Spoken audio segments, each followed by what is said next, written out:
think that we're at a moment that's really exciting for mental health. It's a moment at which there's the potential for a paradigm shift in terms of the way in which we think about mental health.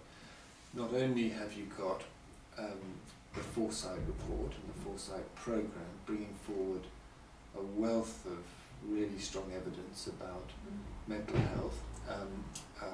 They've introduced or articulated the developmental perspective in relation to mental health that identifies, for example, that 75% of adult mental health disorders have identifiable antecedents in childhood. That is an astounding fact and one that we ought to be taking account of.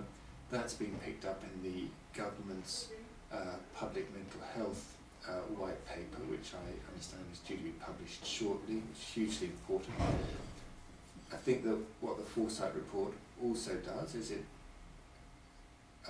allows us to look at emotional well-being as distinct from health and ill health. That is, the argument that health and ill health exist on an axis, but well-being, and the presence or absence of well-being, is on an axis that's separate for this, and that extricates us from the medical model of mental health, which basically says that either you're well and happy or you're ill. And I think that's a very valuable contribution because it allows us to think about not only individual well-being but community well-being in a different way. But I think we need to shift the balance of the way in which we focus and deliver our resources and care.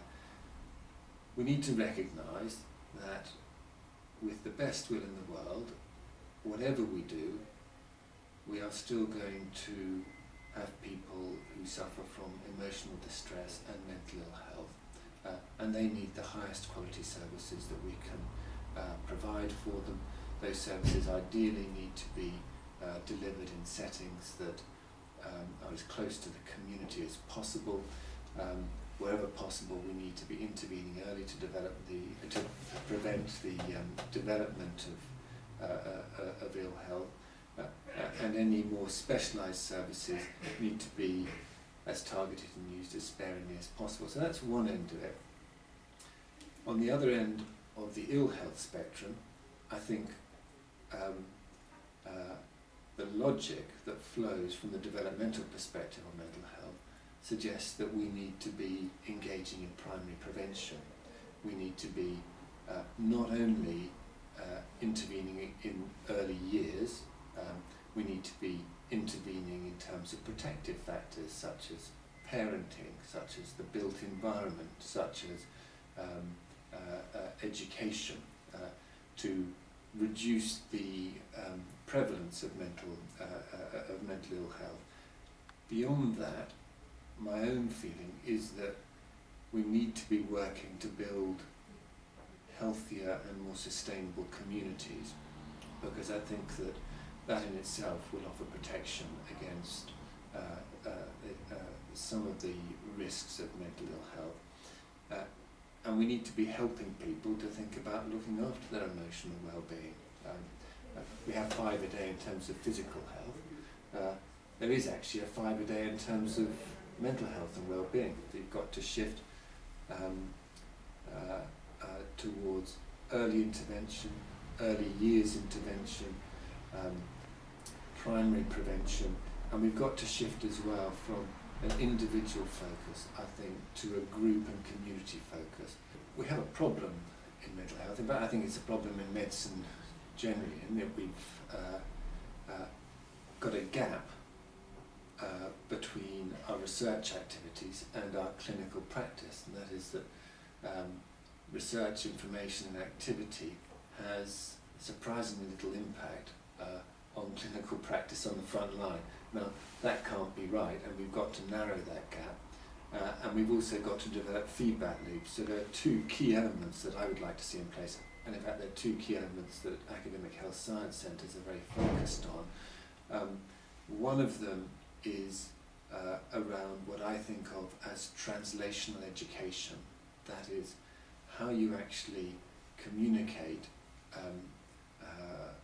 research evidence around best practice in a manner that leads to change in terms of clinical practice on the front line. So there's a domain of translational education I think we've got to get to grips with to bridge that gap. The second thing we've got to do is we have got to bring the clinicians and providers of mental health care closer to the researchers, and we've got to have feedback loops so that clinical practice and clinical questions from the front line are contributing to and shaping the research agenda